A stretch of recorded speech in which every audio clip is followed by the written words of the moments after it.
Luce hurriedly asks Elma if he's sure about this since he's up against someone from the Halrod household.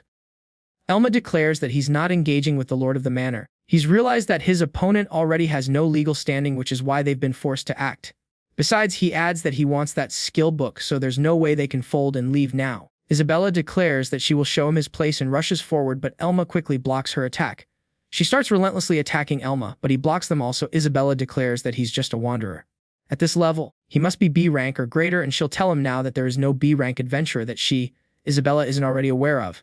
Elma asks if they've exchanged enough blows yet, so she angrily tells him to not speak back to her. Elma swiftly deflects her attack, so she uses strong hold smasher, but he quickly dodges again like Sonic. Seeing that, she uses helm breaker, but he shockingly blocks again and states that he's mastered the basics of swordsmanship. As they make some distance between them, Isabella exclaims that this is impossible and questions how he can repel her attacks when he has nothing more than a single adventurer.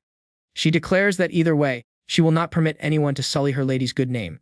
She suddenly charges forward, so Elma is stunned to see that she even uses her skills. She suddenly activates Holy Light Blade, so he hurriedly parries it and uses Shield Bash to knock her away. Elma remarks that if she has the skill Holy Light Blade, she must be a defensive Holy Knight. Isabella admits she had underestimated him, but she announces that he chose the wrong skill, because the true battle begins now. However, Snow suddenly tells her that that's enough. She turns around in shock, so Snow calmly states that Isabella has already lost to Elma in sword fighting in a skill-based battle, which is why they have no reason to delay them any longer. Isabella hurriedly says it will be their honor that suffers if they let them go. Snow questions if she doesn't get it and reveals that Elma didn't pick the wrong skill. He wanted to avoid dealing any unnecessary damage while in this dream hole, so if she drags this on, they will find themselves in an unfavorable position. Elma sees that it seems like Snow is the more reasonable one out of the two, and Luce mutters that girl finally said something. Isabella regretfully mutters that she didn't mean to let him seize the upper hand, but she appears to have chosen the wrong approach. Elma asks if that means he can assume that she will allow them to continue their exploration. Isabella turns to Snow, who says there is nothing for them to do, pretense or not. It is clear that they were the ones who brought up the topic of strength. Isabella agrees and admits her mistake, muttering that she should have never let this become so unpleasant with an adventurer of the same level range. Elma remarks that he'd heard now Halrod behaved outrageously with no consideration of others, but she's so honest that it's creepy. Isabella acknowledges that Elma possesses at least enough strength to explore this dream hole, so she will for the time being acknowledge his power. However, she tells him to remember that this was nothing more than a preliminary trial, and she hasn't even shown him her trump card. However, Snow suddenly interjects her, so she instantly turns around. As they're discussing, Isabella asks Snow if she thinks she said too much and it could be rude. Took her long enough. She insists that they must display their might as nobles, since even thinking of their citizens, if they allow them to act as they please, they lose their position as nobles, and the master himself said this. She adds that the current master has stated that he fears for Snow's personality more than her achievements. She turns to face Elma and states that while it was a light trial, she will admit he did land a blow on her, so he is free to move as he pleases, and they will not impede him any further. Elma remarks that he sort of surmised this, but he wonders if Snow is daring to present herself as a foul woman in order to get the better hand of the other candidates for successor. He wonders if it's in their bloodline, and inwardly says the rumors must be true that she's traversing this dream hole to add feathers to her cap and raise her level. Still, it's starting to sound unfeasible that she was involved in the incidents. Snow orders Isabella to ask the man's name, so she instantly agrees, as Elma wonders why Snow is so insistent on keeping this woman between them. Isabella tells Elma that he has done well to come this far with her, and asks for his name, so he gives her his name. Isabella says she recalls there being a man with the same name who shined in the raid quest and sees that it was him. He thanks her for being concerned about his welfare and says they will excuse themselves here if she has no further need of them. However, Snow asks them to wait. She says this has been a learning exercise since he agreed to fight Isabella because he understood the situation, and she gets ready to thank him. However, she struggles to actually say it out loud, so Isabella hurriedly assures her that she doesn't need to force herself, as they know she is of a timid nature, seeing which Elma and Luce glance at each other. Later, Luce frustratingly asks why she has 4 of these sickles and repeatedly insists that she doesn't need them. Elma mutters that she has really good luck with her drop late, but they really want a skill book right now. Luce says she's getting better at hunting these Grim Reapers, so he says that's okay since it's a good thing, since she's learning an enemy's movement patterns and weak points, and is also learning battle basics like smashing through an enemy's openings. Luce says she appreciates the positive attitude, but she questions if he doesn't think that their chances are abysmal at this rate. Elma slowly admits that might be the case, remarking that they really only have enough strength for about 1 more. If it's just their party and Snow's party, then they could take a break at a nearby village, but he questions if the dream hole would still be here by the time they returned. He tells himself that he should assume there are other adventurers here, Two, since Kelt knows about this dream hole, so at the very least, the person who told him also knows. He says there might be other adventurers who have the Grim Reaper's grip and are going to sell it at a shady shop, so they'll go see if it's for sale another day. Luce mutters that a shady shop doesn't sound too good and asks if that doesn't mean that their chances are very low. He believes that might be the case, but their chances aren't zero. Elma suddenly senses something, so Luce asks what's wrong, and he reveals that he heard someone scream just now. Concerned, Luce says she thinks they should go check it out, and he agrees. Above them, a group of men are fighting Isabella and Snow. One frustratingly tells them to just die already and rushes forward, but she deflects his attack and stabs him on the shoulder. A man rushes at Snow from behind and tells her to die, but she swiftly dodges and Isabella attacks him. The man who tried to attack Isabella angrily says they had heard this job had a fat payday, but this isn't anything like what they were told. He mutters that he thought the idiot noble brat was supposed to be having fun running around a dream hole. Elma and Luce arrive, so one guy informs his boss that two more adventurers have suddenly appeared. Shock. The leader furiously says they're getting out of here and tells them all to fall back. As they all run away, Elma sees that the screams were from Isabella and Snow's attackers and sees that it doesn't look like they needed their help. After all, so Isabella says they were just some pests, barely worth their time, but they're still grateful that they helped scare them off. Isabella estimates that they must be on the level of C-rank adventurers, and Snow believes that they were supplied information.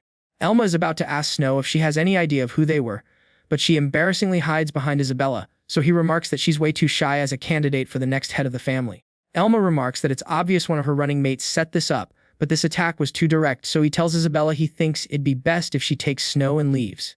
Isabella suddenly notices that Snow's leg is injured and says they should quickly leave.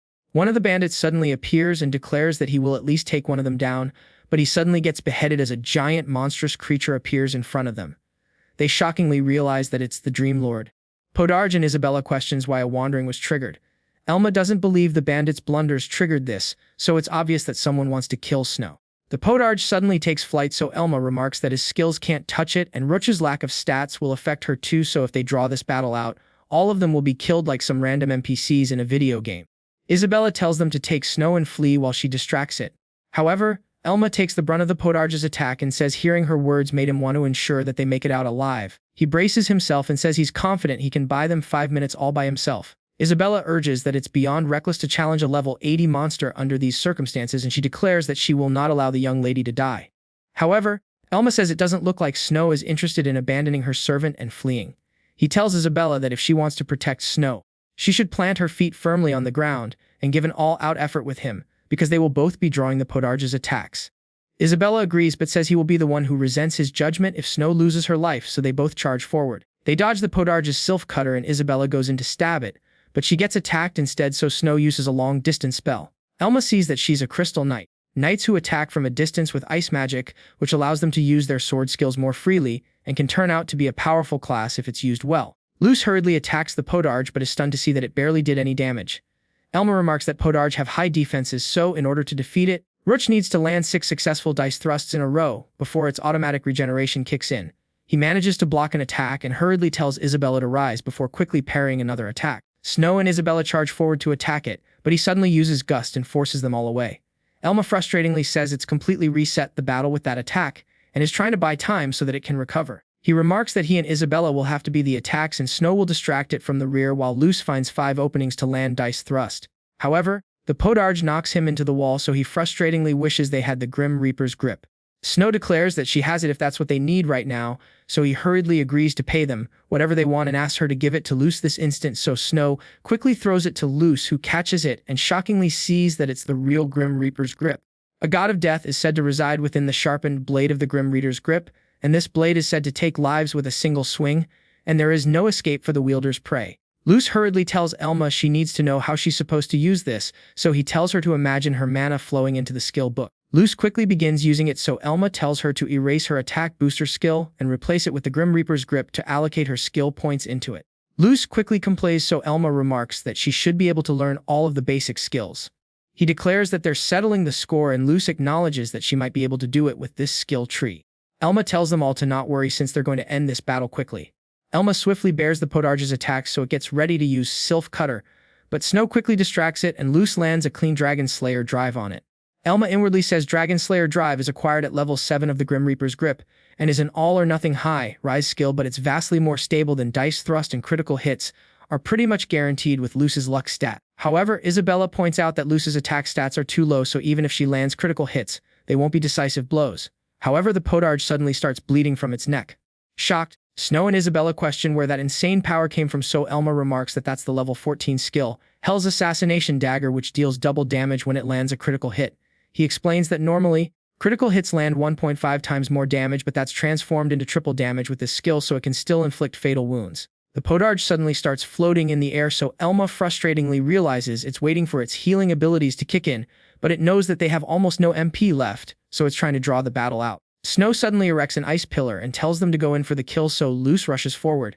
However, Elma hurriedly tries to stop her, remarking that this monster's intelligence is on another level. He shouts out that the podarge wants to blast away her with the pillar, and it suddenly attacks, causing the pillar to explode.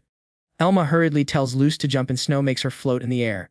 Elma sees that her magic and control are impeccable, so he can understand why she's referred to as a magic swordsman.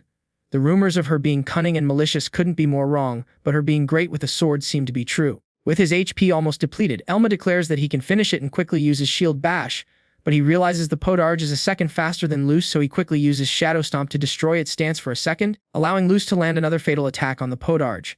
It falls on the ground and starts wildly screaming, so Elma says it really is a tough cookie if it still has the energy to flail around. He rushes forward and swiftly slices its head off, leveling up to 74 and gaining 2609 experience points on top of already flexing in front of the girls. Isabella slowly sees that it's over and asks what that ridiculous power was, since she never thought he'd have an ace like that up his sleeve. She questions who the hell he is, so he calmly says that was just a drastic move and he can't just randomly use it. Isabella tearfully sees that Snow is unharmed and says she was certain it was the end for them. However, Snow points out that Isabella was the one who fought with them on the front lines and says she's really relieved to see that she's safe. As Isabella starts crying tears of joy, Snow thanks Elma and Luce for their assistance as well, and asks them to let her thank them at a later date since she owes them both her life. Elma says they could say the same since they wouldn't have been able to take down that podarge without their assistance. However, Snow admits that wandering was targeted at them and Elma and Luce were just dragged into it. Snow gets really shy and hides behind Isabella, who asks Elma how many Dream Lords he's defeated so far. He says that podarge was the fourth, shocking Isabella, who embarrassingly mutters that this was the third time for them, and 2 of those encounters were with 20 guards. Luce happily sees that they've received the Spear of the Avian Lord, even though they can't use it. Elma slowly asks Snow what the price of the Grim Reaper's grip is, believing it'll be more than 80 million, but Isabella says they'll consider the debt settled if he gives them the spear. Elma's shocked by this, but she says they want indisputable proof that they defeated a Dream Lord, so he agrees. However, Snow says they shouldn't take their spear since they've already caused them enough troubles. When Isabella argues against that, Snow declares that she wants to become a leader who is recognized for their power, so Isabella happily agrees and says she's glad this encounter helped her grow.